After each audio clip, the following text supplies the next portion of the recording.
As Minecraft players, I think we all have old buildings just sitting in our private, creative, or survival worlds. And too often they become some sort of wrecks. So I'm here to tell you today that I think you should never abandon your old builds. But let's see first what happens to most people, including me. 1. We are not proud of a build, and we just stop building because we think it's terrible and we are not happy with it. And 2, we cannot move on. That means as long as a build hasn't been used in any way, shape or form, we are scared of starting something new. We're scared of starting a new build, starting a new project, and therefore we stop building. However, I have discovered personal solutions that I'm here to share with you today. Firstly, you could build the thing that you did on an SMP. You could show it to your friends and you could show it to the world. That way, you get recognition for what you did, and we all need to be reminded sometimes that we are doing something good, even though we obviously think it's horrible. That way, we also get some advice and we know how we could improve so that we could feel better about our buildings. I have personally experienced every method, and recently I tried posting YouTube shorts about my builds to get away from them. I had never shown these builds to anyone, and now I have. Now they're not sitting as wrecks and abandoned houses in my world. They have been shared with the world, and that has helped me to start new projects. So I'd like to take you on a journey with me and show you 6 builds I made over the past 3 years. And I want to tell you how those builds have been haunting my mind and how I've been thinking, oh no, Hemming, you cannot start something new because you have that building or this building sitting in your world and you have to use it. But then I would come back to them and think, oh, these builds are terrible, but they're the best I can do, so surely I can't start something new. So let's start here with a build I made 3 whole years ago. This is a hotel I built when I was much younger, and there is a lot I would like to say about it. First of all, this tree.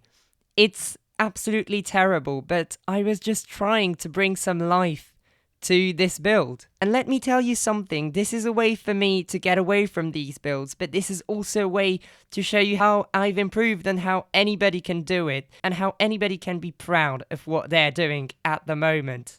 So I was learning to add greeneries. I was also learning texturing, as you can see, with various different blocks. I was trying to get away from gradients, where you go from a dark color to a light color, and I was texturing using patches of colors. I was also discovering the use of scaffolding as windows, and a whole lot more.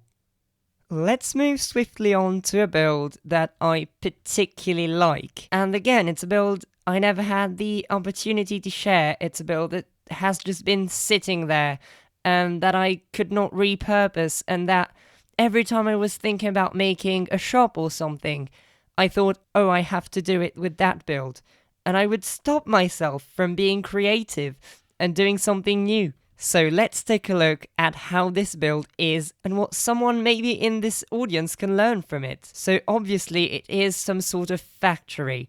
And you can see I use very special blocks like wood to create more texture as well as dirt. I also use this very cool trick of putting the kelp block beneath some dead coral to make for some very cool looking rubbish. I also used redstone torches together with fences to create some sort of weird antennas and banners to show that something could be written there, and also to add a pop of color to this otherwise very dull kind of factory. Next up, we have this blue building right here.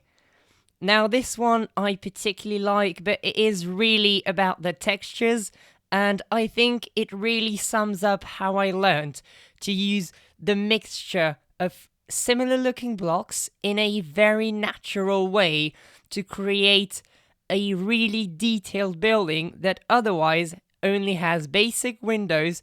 And we also used trapdoors as shutters, and again we see the windows using scaffoldings. Moving on, we have a much simpler looking build. So this one, the exterior is a very basic castle using very basic color palettes, but it's inside that I want to show you something. And this here is a library, of course, but the next interior we're going to see is heavily inspired by BOO. And this is something I want to talk about. As a builder, as you grow, you learn that inspiration is not bad. And maybe you don't dare to show it because, well, you were heavily inspired by something. But this is not the same. It uses the techniques that I saw in a video, as this boat having crops in it, and these piles of mushrooms and melons. However, I made it my own, and therefore it has a very special place in my heart because I really like this place. Next up we have this greenhouse, which again, heavily inspired. And yet, I really like it in here, and I learned a lot about how you can build greenhouses, how you can use colors and greeneries to make a build just come to life. The next building is very different, and it is very, dare I say, strange. Now, this is actually my first time trying to build from a reference picture. As you can see on the right, this is actually the town hall in Basel, in Switzerland. And this was my first time trying to build from an image and a real building. So as you can see, we have used very strange blocks to try and emulate and recreate these strange looks. So overall, it may look very simple, and the red and the bricks there may look strange, but it was my first time trying to build something that already existed. And I think I learned a lot after this. And last but not least, we have this, well, intriguing house in the forest. Now, this is actually the oldest build I have out of these 6 buildings. And yes, nowadays I would not really be proud of this. But the reason I have chosen it is because, again, I learned a lot. Here I learned some very cool tricks, like using candles on top of glass. One last thing that I would like to mention is that, yes, maybe this building here nowadays is not perfect and is not considered a great building by modern building standards. However, there are still many things I could take from it, and builders, I believe, always reuse their builds, and they reuse techniques they have learned from the past. For example, I think this door design is very interesting with the walls here and the stairs, and obviously there is so much more to learn from this greenhouse. So we've seen that there seem to be solutions to old buildings being left alone in our worlds, and that maybe we can move on, or maybe we can find a way to be pleased with them. Then I have showed you my way of doing things, which is sharing my builds and maybe trying to understand what I learned from them, because it wasn't pointless to build. It never is. Creativity is always great, and it always brings the greatness out of us, I think. Inspiration is key, reference pictures, learning new techniques, changing, evolving.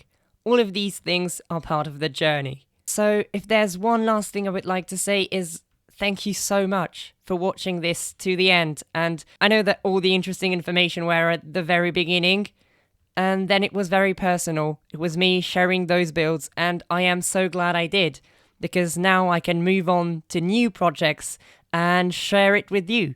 And these ghosts in the background will not be haunting me anymore. So thank you very much for watching, and I'll see you in the next video. Bye bye!